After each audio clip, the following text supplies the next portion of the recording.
गुरु श्री प्राणनाथ प्यारे की जय। आनंद कंदम प्रभुदेव चंदम हृदय स्वरूपेण पुरा विजातम प्रविश्य प्रातम प्रिय प्राणनाथम परिश्य पूर्णम सततम नमामि। ब्रह्मा क्रिया झाकड़ाए जाता सर्वस्व भ्राता भव सिंधु दाता विज्ञान दाता निज धर्म दाता दीनेक बंधु शरणं प्रपद्ये दीनेक बंधु शरणं प्रपद्ये। श्रीबंधु सतगुरु चरणे को करूं सो प्रेम प्रणाम अशुभारन मंगल करण श्रीदेव चंद्र की नाम। श्री प्राणनाथ निज मूलपति श्री महराज सुना ले कुंवर श्यामा जुगल को पल पल करूं प्रणाम पल पल करूं प्रणाम।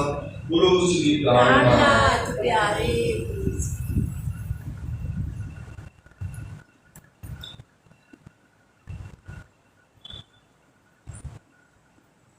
तेरी गाल अच्छी लगी जाने तो सब तू तो पाने पान दिखायो हिटड़ो आऊंगा पस्सा तो आडू आऊंगा पस्सा तो आडू की गुरा आऊंगे कड़ा।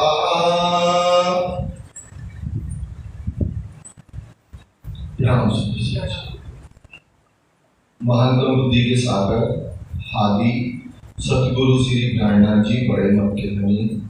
चिंदी वाणी में हमारा चौथा प्रकरण चल रहा है। कैसे लाड चाह रही हैं श्री इंद्रावती जी कि धनी हमें अपना प्यार चाहिए आपका और मैं उस प्यार के द्वारा मैं आपके गले लग सकूं। मेरे दिल में एक ही तड़प है कि मैं आपसे प्यार करूं। और धनी में बहुत अच्छे से जान गई कि यहाँ जो हो चुका है हो रहा है और होने वाला है वो आप करने कराने वाले हैं। आप हमसे बुलवाते हैं तो बोलते हैं आप जैसा मैं चाहते हैं मैं वैसा नाचती हूँ। मेरा यहाँ कोई अस्तित्व है ही नहीं। ये मैं बहुत अच्छे से जान गई। और मैं कैसे जानी? ताकम वाणी के द्वारा जो आपने हमें अखंड ब्रह्म ज्ञान दिया है।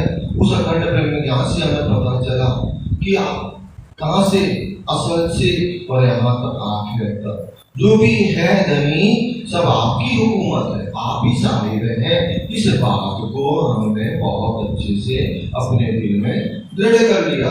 कल हमारी 10वीं चौपाई का क्या बयान हुआ था? मेरी गाल अच्छी लगी जाने तो सब तू धनी मेरे दिल में जो भी बात आती है मेरे दिल में जो भी बात संचालित हो रही है चल रही है उन सब बातों को आप जानते हैं। कैसे नहीं जानेंगे? जो हमारे दिल में बात आ भी रही है तो चला भी कौन है? लाठी चला। लाठी दिल में हमारे उठ जाते हैं तो हमारे दिल में वो बचता है। तो जो हमारे दिल में बात चल रही है वो भी आपको बहुत अच्छे से मालूम है। हमारे दिल की हर बात आप जानते हैं। अब हमें कहते हैं तो पाड़े पान ठाड़ो फिरो आऊं तपस्या कौन। धनिया आपने केवल क्या किया झूठे ब्रह्मांड में? केवल आपने अपनी आप की पहचान कराई। तो मैं धनी और कोई को जानती नहीं हूँ। ये भी बड़ी निस्बत की बात है कि आज राज्य की पहचान हमें उन्होंने खुद कराई। ना होती तो लगे होते दुनिया के करनी कर्म में मरे जाते कभी इधर कभी उधर कभी कुछ नहीं करना हमें ना। कितना इजी है हमें माना। अगर जब हम दुनिया में चलते हैं तो हमें समझ में आता कि राज्य ने बड़ी कृपा की। दुनिया में कितने कर्म कांड है, बहुत कर्म कांड है। पंडित जी ने ये मना किया आज नहाना नहीं है, आज ये भी नहीं करना, आज ये नहीं करना, वो नहीं करना। कितने कर्म है। अब हम तो इसमें पूरा जन्म गंवा दे। परमात्मा को तो फिर पा ही नहीं सकते है ना। इसीलिए परवाही लोग ना परमात्मा को ही बात है क्योंकि कर्म के बंधन में है। और आज जी ने हमें इसे निर्मल कर दिया। करने कर्म से जुदा कर दिया। और हम तो केवल एक राज्य से ही प्रेम करते हैं, कोई कर्म नहीं है, भाव से। वैसे भी हम आपको बताएं 4 प्रकार की भक्ति है। हमने आपको शायद पहले भी बताई, श्रीमद् भागवत में 4 प्रकार की भक्ति। सबसे पहली भक्ति सब सर्वोपरि पता क्या है? मानसिक भक्ति। दूसरी भक्ति है गाय की मूर्ति पूजा। तीसरी काल्पनिक, कल्पना के द्वारा परमात्मा को बनाना। और चौथी है दिखावा, है ना, कि दुनिया ये कहना है नास्तिक है, ये है वो है, तो दिखावे की लोग करते हैं। कोई लोग क्या करते हैं? काल्पनिक, आज आपका सुना तो कल्पना बना ली, कल उनका सुना तो अपने लिए। ऐसे नहीं दृढ़ होकर कि मानसिक कल्पना व्यक्ति दोनों एक है। लेकिन मानसिक जो भक्ति करता है ना, वो वांग्मय स्वरूप जो हमारी वाणी है ना, या कोई भी धर्म शास्त्र है, उससे वो परमात्मा के स्वरूप को दृढ़ होकर के दिल में समाहित करता है। फिर दुनिया हिल जाए, उसके दिल में तो वही सोहा, पूरी दुनिया एक तरह हो जाए, उसको कहते हैं मानसिक। और काल्पनिक क्या है? आपने कुछ कहा, फिर पीछे वाले ने कुछ अलग कहा, हाँ हाँ ठीक है, जो तुम कहते हैं ना उसे, वो काल्पनिक। कल्पना बदलती रहती है ना, तो उसको कहते हैं काल्पनिक। दोनों में इतना डिफरेंस है। मुझे लगता है पहली और तीसरी ट्रेन कैसी है, दिल में आता है हमारे। तो काल्पनिक क्या बदलती रहती है कल्पना। लेकिन जो मानसिक पूजा है वो अखंड ज्ञान के द्वारा, या जिन दुनिया में बहुत लोग और भी हैं जो मानसिक पूजा करते हैं, जैसे भगवान राम की रामायण के द्वारा शोभा बना ली, और सखी भाव करके इन लोग भी पूजा करते हैं। रामानुज वाले भी सभी नहीं, कोई बिरला ये सखी भाव करके कि राम भगवान को क्या मानते हैं? परमात्मा मानते हैं, और उनकी भक्ति करते हैं। तो इनमें भी सखी भाव भक्ति बहुत लोग करते हैं। जैसे अपने हरिदास जी को ही देखा भी अपने भीतर, जैसे में कि हम ही केवल सखी भाव, बहुत सारे संप्रदाय हैं जो सखी भाव से परमात्मा की पूजा करते हैं। लेकिन वो एक ब्रह्म कौन है ये नहीं उन्हें मालूम। अंतर क्या है? हम आपको वो एक जो जाहिरी विष्णु होता है वो उनकी सखी भाव से करते हैं, और हम ऐसे करोड़ों विष्णु को जो जन्म देता है ना, हम उनकी भक्ति करते हैं। दोनों में तरह है। और हमारे राज्य और भी उनके पास में एक ही वस्तु है, दूसरी कुछ नहीं है। क्या? प्रेम। प्रेम के अलावा कुछ भी नहीं हमारे राज्य के पास। और प्रेम ही ब्रह्म है, और ब्रह्म ही प्रेम। इस शास्त्रों में भी कहा है, तो यहाँ तो पानी बांट दिखा रहे हो दिग्गो माने ऐसा धनी आपने केवल अपने आप को ही दिखाया, आऊंगा हसरत तो धनी मैं आप किसकी तरह देखो, ऐसे इंद्रावती जी कह रही हैं। फिर आगे कहती हैं कि गुना आऊं के कणा ओडो ना अच्छे तुम की गुना, किससे मांगो? की माने किससे मांगो? की गुना आऊं के कणा, और किसके पास जाऊं? मैं धनी किससे मांगू, किसके पास जाऊं? बोलो मारे मांगना। ओडो ना अच्छे तुम, आपने धनी क्या किया? अच्छे तुम, आपके अलावा हमें कोई दिखाई भी तो नहीं देता, आपकी तरफ ही मैं देखती हूँ, तो मैं किससे मांगू और किससे अपने दिल की बात करूं? क्योंकि अगर प्रेम की बातें हैं तो वह कह देते ना मीठा मुझे मासूम का, वो सिद्धांत भी तो चल रहा।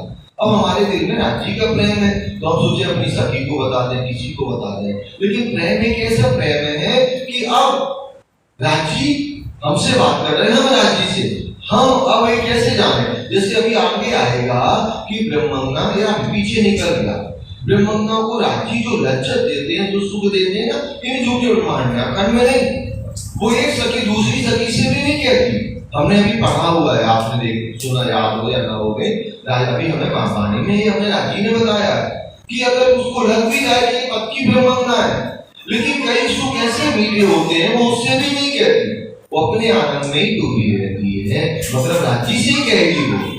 तो वह बात यहाँ इंद्रावती जी कह रही हैं कि गुना आऊं के कणा ओडो ना अच्छे तुम, धनी आप ओडो, आपके करीब हमें और कोई नहीं दिखता। ब्यो कोना पस्सा की कई आऊं बीच आसमान हूं, ब्यो माने दूसरा, कौन नहीं है? कोना पस्सा की कई, कहीं भी धनी आपके अलावा कोई दूसरा है ही नहीं हमारे दिल में। आऊं बीच आसमान हूं, हमने क्या किया? जिमी से आसमान तक देख लिया, धनी सब कुछ आप हैं, और मैं जो अपने दिल की बात है ना केवल आपसे करूंगी, और मैं किसी से कहूंगी भी नहीं, क्योंकि आपने धनी अपने अलावा हमें किसी को दिखाया नहीं ना। मैं किसी को जानती नहीं, मैं यहाँ पर क्या हूँ, अजनबी हूँ, ना समझ हूँ। और किसी से बात करने में भी हमें क्या लगता है, जैसे अपन लोग एक सीमित दायरा में रहे ना, तो नए बंदे से बात करने में हेजिटेशन लगता है। और हम तो हेजिटेशन वाले नहीं है, लेकिन हमें गमे लगती। हम तो क्या है, जिसे बात करना हमारे दिल को रिलैक्स, सुकून, आनंद देता है। और हमारे कोई बात नहीं है। आगे कहती है महावती, बोला ठीक तो बोलाई तो अड़ा पसाए तुम धनी। अब जो मैं बोल रही हूँ ना ये बात, कि धनी मैं अपने दिल की बात किससे करूं, कौन मेरी बात सुनेगा, और सुनेगा भी कैसे, समझ ही नहीं पाता। ब्रह्मानंद की बात को दुनिया क्या समझेगी, समझ ही नहीं सकती। इनके पास तो परे का ज्ञान है ना, लोग से भी परे जो हमारे राजी महाराज है, वो प्रेम, वो इश्क, वो ज्ञान इनके पास है, वो प्रेम इनके पास है। तो दुनिया को हजम ही नहीं होता हमारा प्रेम, क्योंकि वो तो सब इसी करने में लगे ना, जो वो देखते हैं उसको मानते हैं। और देखी कोई वस्तु सब क्या होती है, नासमान होती है। ये क्या कह रहे हैं, धर्मशास्त्र कह रहे हैं, जो हमें दिखाई देगा ना वो होता नहीं, और जो नहीं दिखाई देता वो होता है। ऐसे इंद्रावती जी कहती हैं, क्योंकि यहाँ पर क्या कह रही हैं, बोला ठीक तो बोलाएंगे। आप हमसे बुलाते हैं तो मैं बोलती हूँ, हमें बोलने की भी जरूरत नहीं है। प्रेम की पराकाष्ठा क्या है, एक आशिक और मासूम पति पत्नी की बात। नहीं, आप बुलाते ना तो मैं बोलती हूँ, इधर कौन अपना क्या करे, वो कहते ना क्या एनर्जी कौन खराब करे, ये प्रेम की बात है ना। उसको मतलब कोरोना कर रहे थे, इनके पास लोगों नहीं है, कम बढ़ गई थी बॉडी में, कुछ कहते हैं हमें याद नहीं आ रहा, आप लोग बताओ ना कुछ, मतलब हमारी ह्यूमिडिटी पावर, ये ह्यूमिडिटी भी कोरोना ने सिखा दिया। बहन मैं बताऊं, जी की कृपा में बिल्कुल हार्ड स्टोरी बता रहा हूँ। जब मैं भोपाल में भर्ती था 3-4 दिन तो बहुत कोमा में था, सभी बहुत खराब स्थिति थी। जब मैं नॉर्मल हुआ ना, राजी पता नहीं चेहरे में क्या करते, वहाँ के जो 40-45 लोग होगा वो वहाँ शाम को हमारी बढ़िया कृष्ण की कथा है, सारे 30-40 लोग आए, तो सारे वार्डों में लोग मरे, हमारे वार्ड में कोई ना मरे। रांची बाकी सारे वार्डों में इतनी महामारी फैली थी दूसरे वाले में कि डेड बॉडी संभालना मुश्किल पड़ा था। तो समझा हो, कोई शौक से आ जाए हमारे पास चर्चा सुनने, और कोई कैसे आ जाए डर के कारण, इनके पास बैठेंगे ना। तो उस समय राजी ने ह्यूमिडिटी सिखा दिया, तो हम पूरे दिन मौन रहे, क्योंकि एनर्जी थी नहीं बॉडी में, और शाम को बोलना भी 1 घंटा, तो बिल्कुल मौन व्रत रहे, किसी से भी इशारे से बात करें, और शाम को फिर बोलना है। तो ह्यूमिडिटी भी कैसे बचाना, सांसें भी कैसे लेना, इस बीमारी ने सिखा दिया। सीखने सिखाने वाले राजी है ना, तो ऐसे सिखा दिया। तो यहाँ पर कह रही है महावती जी, क्या कहती हैं, बोला ठीक तो बोला है। मैं तभी बोलती हूँ जब आप हमें बोलवाते हैं। और आगे कहती हैं, तो आगे जो भाई है ना, तो अड़ा पसाइए तुम, और धनी जब आप अपनी ओर दिखाते हैं तो मैं देखती हूँ कि जताए को देखूंगा। आप धनी हमसे इतना प्रेम करते हैं ना, और आप हमें नैन से सहन करते हैं, तो मैं आपकी तरफ देखती हूँ। इधर हमें कोई जरूरत नहीं है देखने की, आप हमें दिखाते ना तो मैं देखती हूँ आपको। आप हमें प्रेम करते ना, तब हमारे दिल में प्रेम आता, तो मैं आपको देखती हूँ। जब हमें ऐसे फ्री नहीं है कि हम आपको देखते थे, आपके पीछे घूमते थे। आगे महामती जी कहती हैं, नित्य इलम याईसा, धनी इस झूठे ब्रह्मांड में अज्ञानता, मैं निद्रा में हूँ। यह राज्य आपने हमें तारतम ज्ञान दिया, यह तारतम ज्ञान के द्वारा मैं इष्ट को जान सकी, इष्ट को प्राप्त कर सकी, तो दिन में अच्छे हूँ। तो धनी आपके ही कहने से मेरे दिल में एक बात आती है, जब मैं अज्ञानता में रहूं, नींद में रहूं, या ब्रह्म ज्ञान हमारे अंदर आ रहा है, और ब्रह्म ज्ञान के द्वारा अगर इष्ट भी आ रहा है, तो आपके कहने से आता है धनी। ऐसे इंद्रावती जी वर्णन करते करते क्या करती हैं, जे चरोता बोलियां नाता माट करे रहा। कितनी बड़ी बात करती है इंद्रावती जी यहाँ पर, धनी आप कहते हैं तो मैं बोलती हूँ, जे चरोता बोलियां, जो आप चाहते हैं मैं वही बोलती हूँ। इधर बोलने की क्या जरूरत है, ह्यूमिडिटी बचा के रखते हो, मैं शांत रहूंगी, कहते ना दामाद करेगा नहीं तो हम सामने बैठे रहेंगे। आप हमसे बोलवाते हैं ना तो मैं बोलती हूँ, नहीं तो हम तो क्या होंगे, शांत बैठे रहेंगे। हमें बोलने की कोई शौक नहीं है कि मैं आपसे बोलूं। वो तो राजी आप हमसे बोलवाते तो मैं बोलती हूँ। आगे यहाँ पर मामा जी कहती हैं, जे उबाल था दिल से तोरे के चुना। जो धनी मेरे दिल में आप उत्पन्न कराते हैं, मेरे दिल में उत्पन्न क्या होता है, प्रेम, इश्क, आनंद, धनी से बातें करना, धनी की बातों को सुनना, धनी के दर्शन करना, ये तो मेरे दिल में उत्पन्न होता है। तो जे उबाल था दिल में से तोरे के चुना। धनी जो मेरे दिल में आता है, तो यहाँ पर पहले लेना पड़ेगा तोरे, आपके बिना मैं अपने दिल की अवस्था किसको सुनाऊं, कौन मेरी बातों को समझेगा, मैं किससे कहूं, आपके बिना मैं किसी से कहूंगी भी नहीं, क्योंकि आपने हमें सिखा दिया कि तुम दूल्हा मैं दुल्हनी और मैं दूल्हा। केवल हमें इतना दिल में दृढ़ है कि आप ही मेरे दूल्हा हैं और आप ही मेरी बात को सुनेंगे और समझेंगे। अब आगे कहती हैं श्री महामती जी, हमदरा रखियो के कहीं जैसे करिया घात। धनी आपने हमारा कहीं रिलेशन भी तो नहीं होने दिया, हमारा तो कहीं ठिकाना भी नहीं। हमदरा रखियो के कहीं, हमारा कहीं पर भी ठिकाना नहीं है। रख हमारे मत, हमारा कहीं भी ठिकाना नहीं है, मेरा कोई स्थान ही नहीं है ना। आज हम अपने मंदिर के अलावा कहीं आपका सिर नहीं झुकने वाला। जा सकते हैं, प्रणाम भले कर ले हाथ जोड़ के, लेकिन सिर नहीं झुकेगा। सिर तो एक मंदिर में झुकेगा। और जो रिलैक्स, शांति, आनंद मिलेगा वो ब्रह्मांड में आप कहीं चले जाओ, अपने मंदिर के अलावा कहीं भी आपको सुकून नहीं मिलेगा। ये राज्य की कृपा है, ये धनी का प्यार है हमारे ऊपर आनंद, कि हमें धनी की चरण कमल में जब आते जब ही हमें आनंद मिलता है। बाकी हमने देखी तो दुनिया सब है, दुनिया का ऐसा कोई भी क्षेत्र नहीं जहां नहीं देखा हो, सब देखा हुआ है। लेकिन केवल धनी हमें आपके चरण कमल में आनंद आता है। तो मेरा कहीं भी स्थान नहीं है, कहीं भी मेरा ठिकाना नहीं है। जिससे करिया गा, जिससे मैं क्या करूं, अपने दिल की बात करूं। इससे पहले कह दिया ना कि मैं किससे बात करूं, आपके अलावा कोई है ही नहीं, आपने किसी की पहचान भी नहीं बनाई हमसे, तो अब मेरा कोई ठिकाना भी नहीं है जिससे मैं अपनी दिल की बात करूं कि मेरे दिल में क्या है। धनी मैं आपसे कितना बेशक प्रेम करती हूँ, तो मैं किससे कहूँ अपने दिल की बात, आपके अलावा कोई मेरा स्थान नहीं, ठिकाना भी नहीं है। आगे कहती हैं, तो भिखारी विष्ट होगी से रक्त हो जा भार। तो धनी तो माने आपने क्या करी, भिखारी विष्ट होगी, आपने अपनी क्या दिखा दी, दिशा दिखाई कि हमारे धनी कहाँ रहते हैं, अखंड परम धाम मूल मिला हुआ मैं कंचन के सिंहासन पे बैठे हैं। तो आपकी कृपा हुई कि हमने आपको देखा, आपको जाना, आपको दिल में समाहित किया। तो भिखारी भी कोई से रक्त हो जा भार, तो मैं तुम्हारे लाखों क्या करती हूँ, एहसान मानती हूँ, तुम्हारी ऋणी हूँ मैं कि आपने हमें अपनी पहचान करा दी। मतलब राज्य आपने अपनी पहचान करा दी, तो मैं आपका लाख और लाख बार शुक्रिया करती हूँ, आभार व्यक्त करती हूँ। और सुदर्शन जी, ये स्वभाव हमारे दिल में हर पल होना चाहिए। और जब ये स्वभाव हमारे दिल में होगा आभार व्यक्त करने का, तो ये मैं नहीं आती, क्योंकि ये मैं तो इतनी लुकी छिपी रहती है अगल बगल, थोड़ा सा कुछ हुआ और हम थोड़ी आनंद में आए और मैं घुसी, सावधानी घटी, सावधानी घटी और घटना घटी, ये बात होता है ना। तो फिर अपन माफी मांगते रहते, धनी गलती हो गई, फिर उसको भगाते, लेकिन वो अपना काम करके चली जाती है। अब मैं आएगी ना हमारे पास, तो क्या मैं हमें क्या करके जाती है, हमका क्रोध आपके दिल में आता है, और जब क्रोध आता है तो हमने किसी से दो शब्द कह दिए और दो शब्द वहां से पट उत्तर मिल गए, तो हम तो बहुत क्या होता है, घायल हो गए। और घायल होने से क्या मिलता है, राज्य से हम आनंद हो जाते।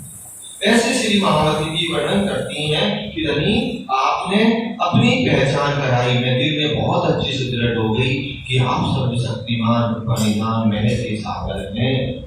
तो इस बात की जो आपने पहचान कराई ना, तो मैं लाखों बार आपको शुक्रिया बोलती हूँ, थैंक यू बोलती हूँ, आभार व्यक्त करती हूँ। आगे कहती हैं, मुंह अवगुण वृद्धा पाहिंजा गुण वितम फिरम। हे धनी, जब हमने अपने आप को देखा, महामती जी कहती है, जब हमने मुंह माने मैंने अपने आप को देखा, तो हमारे अंदर क्या अनेक अवगुण है। अवगुण का एक पूरा पिटारा है। महामती जी कह रही हैं कि अवगुण का एक पूरा पिटारा है। अनेक अनेक अवगुण हमारे रोम रोम में समाहित है। और धनी जब अपने आप को देखा तो आपके अंदर क्या है? अनेक गुण है। आप गुणों के सागर है, कृपा के सागर है। आपके गुण के बराबर कोई गुण